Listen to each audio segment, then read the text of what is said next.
നമുക്കിന്ന് കരിമീൻ പൊള്ളിച്ചെടുക്കാം. അതിനായിട്ട് മുളക് പൊടി, മഞ്ഞൾപ്പൊടി, കുരുമുളക് പൊടി, ഉപ്പുപൊടി, ചെറുനാരങ്ങ നീര് ഇവ നല്ലപോലെ മിക്സ് ചെയ്ത് കഴുകി വൃത്തിയാക്കി വെച്ച കരിമീനിലോട്ട് ഇട്ട് കൊടുക്കാം.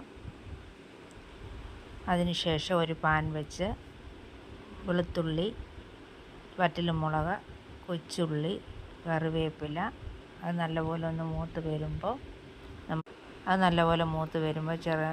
മുളക് പൊടി ഇട്ട് കൊടുക്കാം.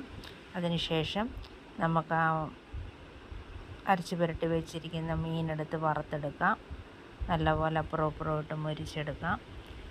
എന്നിട്ട് വീണ്ടും ഒരു പാൻ വെച്ച് നമുക്ക് ഈ അരച്ച് വെച്ചിരിക്കുന്ന വറ്റൽമുളകും ചുവന്നുള്ളി പേസ്റ്റ് അങ്ങോട്ട് ഇട്ട് കൊടുക്കാം. അത് നല്ലപോലെ എണ്ണയിലിട്ട് മൂപ്പിച്ച് ഉപ്പും മഞ്ഞൾപ്പൊടി ഇട്ട് വാളംപുളി പിഴിഞ്ഞതുകൂടെ ഒഴിച്ച് കൊടുക്കാം.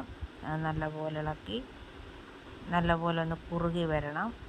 വെള്ളമൊക്കെ ഒന്ന് പറ്റി അതിനുശേഷം വറുത്ത് വെച്ചിരിക്കുന്ന കരിമീനെടുത്ത് ഈ ഉണ്ടാക്കി വെച്ചിരിക്കുന്ന അരപ്പ് നല്ലപോലെ രണ്ട് സൈഡിലും തേച്ച് കൊടുത്ത് വാട്ടി വെച്ച വാഴയിലയിലോട്ട് വെച്ച് ഒരു തക്കാളിപ്പഴം കൂടെ അരിഞ്ഞ് വെച്ച് കൊടുക്കാം. വീണ്ടും അതൊരു ഫ്രൈ പാനിലിട്ട് അപ്പുറം ഇപ്പുറം ഇട്ട് പൊള്ളിച്ചെടുക്കാം.